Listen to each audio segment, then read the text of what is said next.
imagine there was a customer return uh, for a product. The customer return for the product had an impact of a certain amount of dollars, and the vice president of quality calls the quality professional into the office and says 4 words: make it go away. And so the quality professional acknowledges the message and makes a suggestion. And then the next message from the VP of quality is um, we have to inspect 100% of every product before it leaves here.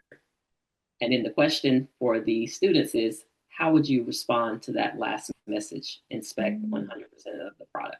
So that case, generic scenario, um, leads to, of course, that they fully address how. The key word, first word is how.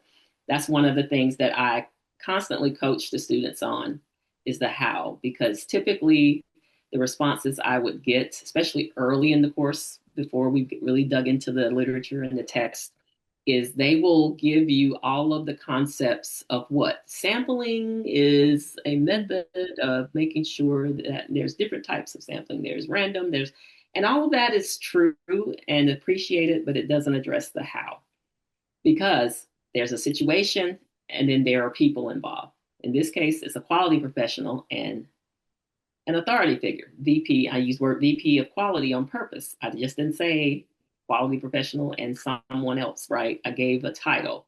And so it helps to drive whether the student is picking up on, yes, a response is required, but how you respond to your audience is what produces effectiveness. Not having the right answer. There is no right answer. And so the responses can vary from not even addressing the how to going the other way and saying, okay, we'll do it. But you don't. But how do you respond to the "we'll do it"? And so a typical response might be, well, we will certainly, perform corrective action procedures based on the current sampling plan that's in house, and that is not at 100%.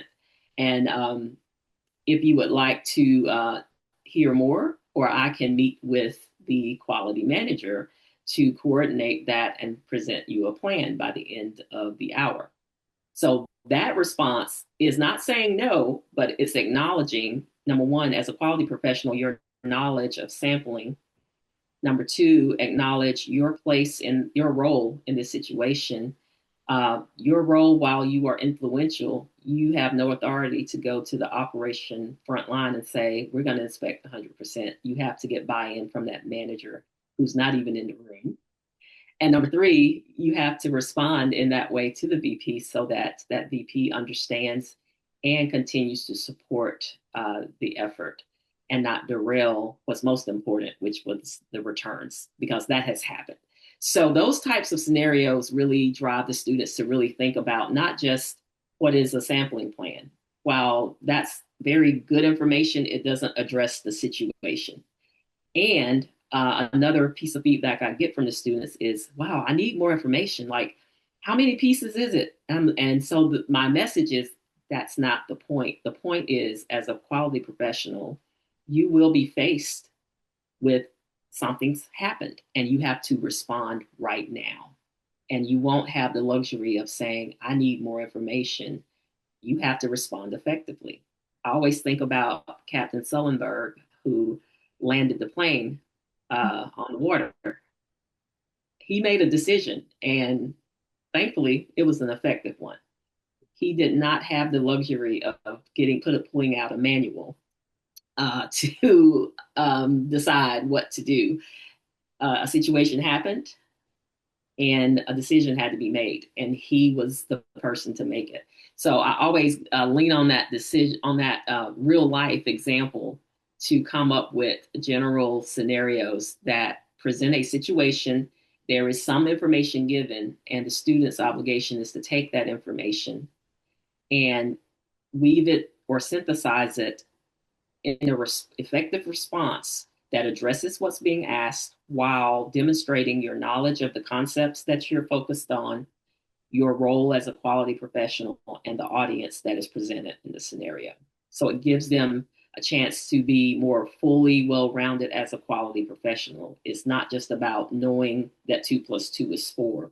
It's knowing how to communicate that to the audience that you're facing at that point in time, as well as how it can impact audience members that are not even part of the conversation.